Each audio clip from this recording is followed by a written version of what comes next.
Hey guys, and welcome back to the 180 Cut. I got a quick little video for you today.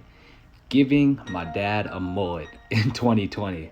What y'all think about this haircut? Are mullets back in style, or is it just a quarantine trend because men are giving themselves cuts and are too afraid of messing up the back? You know the phrase, business in the front and party in the back. My dad had a mullet when I was, maybe a toddler, and I never really thought of it that way. It was always my dad in the front and my dad in the back. Happy belated Father's Day to all you dads out there. I have to give a shout out to my dad. At first, he was not willing at all to get this haircut, but I told him I needed some content for my YouTube and for my Instagram. So like a good supportive father, he reluctantly said yes. I wanted to give a shout out to my family in the Philippines. I'm sure y'all are tuning in and watching, and I appreciate all the love and support you give me from all the way over there. Another shout out to all my friends and family watching. It means the world that you would take the time to watch. Oftentimes I see and hear stories of somebody starting a business and not getting any love from those that are dear to them or near to them. And I'm glad that's not the case for me. I wanted to just take a few minutes to talk about my father and how much I appreciate and love him. And I have to say that I owe a lot of my interest to my father. A lot of my hobbies and even some of my personality I find in common with my father. I have so many fond memories of my dad being silly and being the life of the party with his friends, and I'd like to think that I got that from him. When I was younger, my dad would cut my hair, and it was kind of a hobby of his. And if you're a client of mine, sometimes I can take a long time on cutting hair. But I guarantee you my longest time is nothing in comparison to my dad's longest time on my hair. Well, at least as a kid, it sure felt that way. 2 hours to cut minimum, it would seem. And I remember crying and asking my dad to just stop cutting my hair. I don't want to sit anymore. Who would have thought that would spark my interest to cut hair? You'd think I'd never want to come near a pair of clippers again, yet alone be on the other side of one. I remember being a kid and watching my dad play basketball with some neighbors. He would always say he was a 3-point sharpshooter. I don't really know how true that was, but I believed him as a child.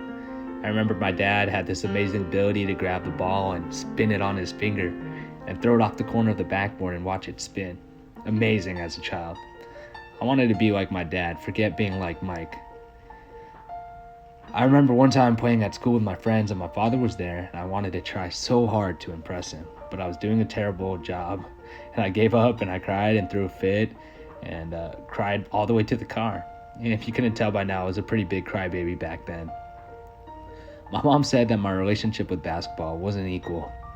She said I loved the game, but the game never loved me, and that's probably true, because I would always twist my ankle growing up playing, or I'd rip my pants trying to dribble, or because I got cut from the high school basketball team. Nonetheless, I owe it to my dad for a lot of the things I find myself passionate about. Above all, I owe it to my dad for making me the man that I am today. If you ever met my father, you know that he's a man of few words. There was a time in my life that he was not there all the time, gone for months at a time working in Alaska.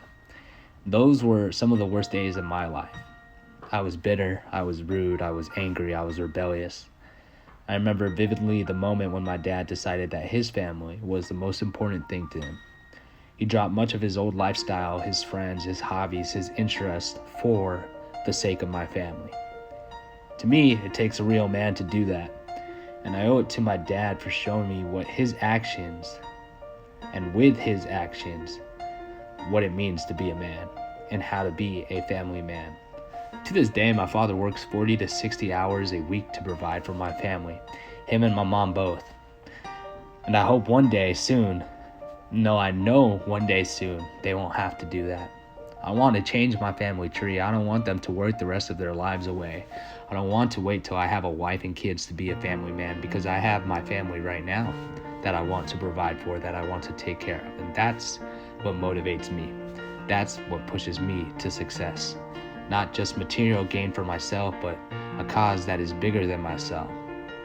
All this to say, Dad, I love you. Thanks for being you, for loving me at my best and loving me even at my worst.